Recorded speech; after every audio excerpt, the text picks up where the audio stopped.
Hi, folks. So I want to talk a little bit about the major project for EDU 390. The major project for this course is to construct a standards aligned, literacy and technology rich, developmentally appropriate, discipline specific unit of study that includes appropriate front loading and scaffolding, includes differentiation strategies and techniques, assists students in transfer skills, connects the learning with real-world people and/or situations, employs sound pedagogical methodology based on research and proven educational theory. So what does this all mean? Okay, that's a mouthful for sure, but I'm going to break it down for you. So this means that for a standards align, that we are going to investigate the Common Core state standards, literacy standards, and the main learning standards associated with your particular discipline. So for ELA and math, those content standards are the Common Core state standards. Though the next generation standards have not yet been passed into law, most schools are aligning their curricula to these. So for science, we will be looking at the next gen standards. For the remaining disciplines, the content standards are those found within the main learning results. Now, social studies also has something called a C3 framework. Some schools are adopting that. In fact, the state of Maine has that on their website for the social studies, that it's a possibility, but also gives the caveat that it is not law, that the law is still the main learning results. And then visual and performing arts, their society, their national institution also has new standards that some schools are adopting. But again, the law is still the main learning results. So your academic goals will have to align with standards. So we will begin with the standards. We're not going to begin with a topic. We're not going to begin with a book. We're not going to begin with a concept. We're not going to begin with a time frame or an activity. We're going to begin with the standards. Okay. What happens when the reason people have difficulty with standards-based units of study is because they try to fit the standards to the unit rather than the unit to the standards. So we're going to employ backward design. And with backward design, we start with the standards and we discern the learning goals from those standards, and then we design the learning plan for that. We're going to spend some time unpacking the standards. We could spend a whole class on unpacking the standards. So you're going to have to do some work on your own. Okay, so I'm going to help you think about ways of reading these standards and what some of these verbs mean and what some of they're asking for. But you're going to have to do some pretty intense individual investigation of these standards on your own, so you better understand, how to use them in your unit of study. Now, some of you may already be working in schools and already using these standards, and so that's great. Hopefully, you will help us to understand how your school is interpreting the standards. It also means that you will incorporate literacy in your unit of study. After we look at the Common Core State Standards content area literacy standards, you're going to think about what kinds of reading you would expect in your unit of study and what kind of reading support you would give your students. You're going to think about what kinds of writing you would have students do, and then what kinds of writing support you would give them. So incorporating literacy tasks doesn't just mean assigning them. It means assisting students in being able to complete those assignments. That means that you will have to assist them maybe with how to read the textbook that you're giving them or how to read a particular article that you're giving them. It might mean that you have to help them or assist them or teach them how to write in various forms that they may not be familiar with. In other words, you're going to have to teach the literacy skills associated with your discipline. It also means that there will be a technology component. It could be a web quest, a course management site, a blog, a flipped lesson, instructional apps, and lots more. So this is why EDU 380, Digital Literacy and Technology in Schools, is a part of the instructional plan for the minor and certificate of study in secondary education. I know that there are many of you in this class who have not taken that and have not gone through that particular course sequence, and you are taking this course in order to get certified. That's well and fine. But if you are not familiar with technology, you will have to get up to speed with that because there will have to be a literacy component. I'm happy to help. I just need to know what kind of help you need. Okay.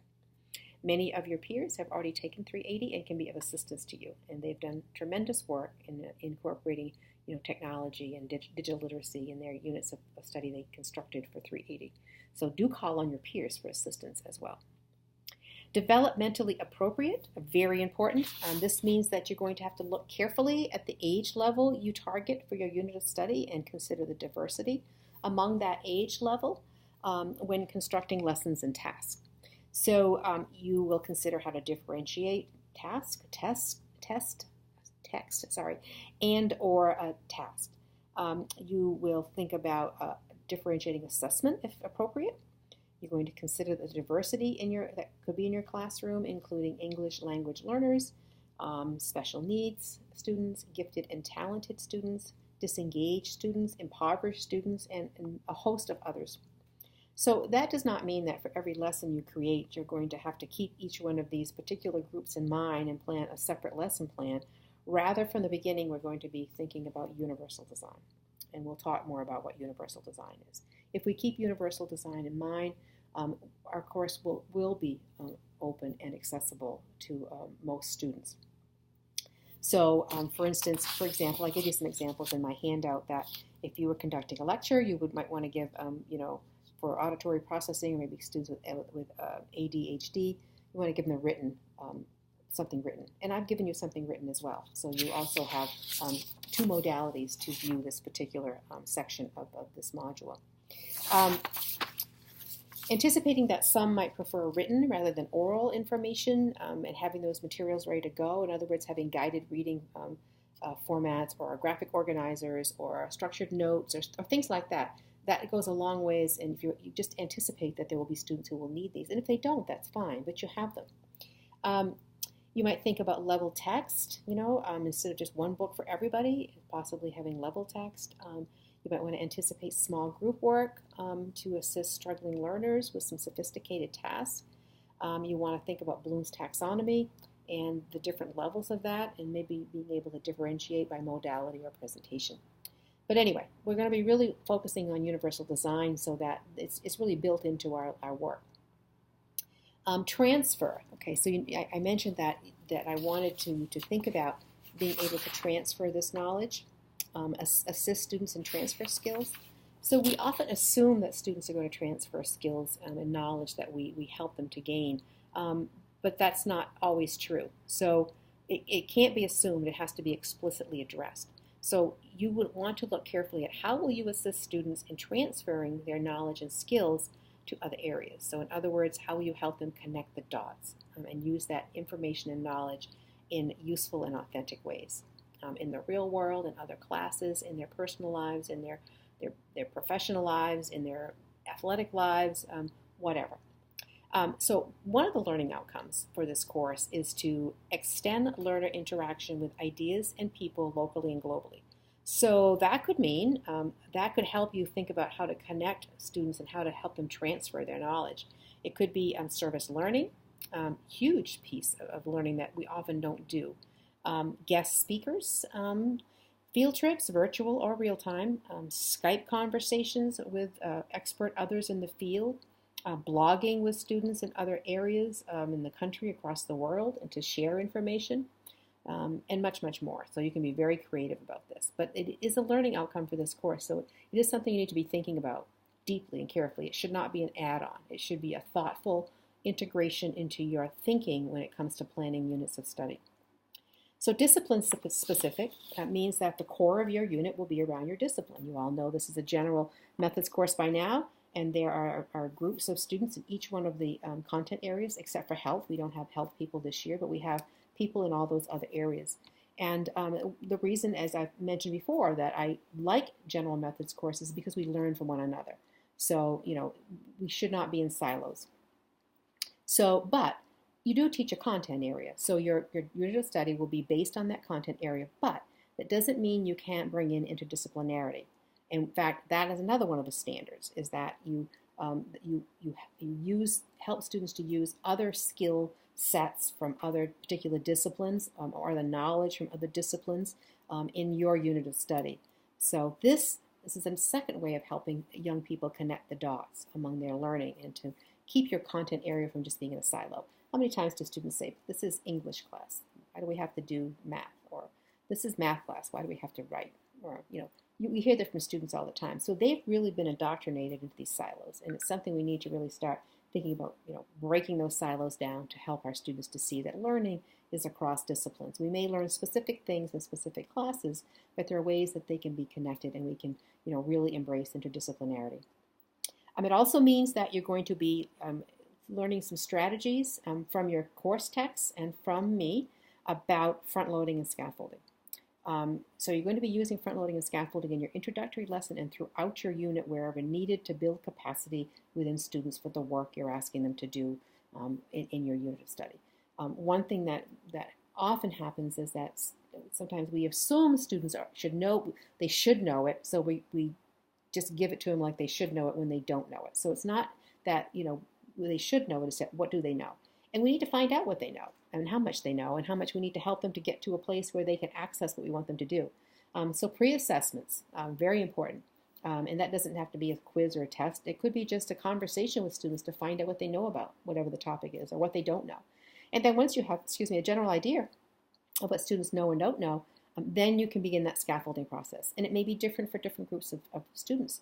And so, you may want to jump right into your unit with some concept or idea, but you may have to slow that down and take a couple of days or more to sort of build capacity and get students to a place where they now can access what you want them to access.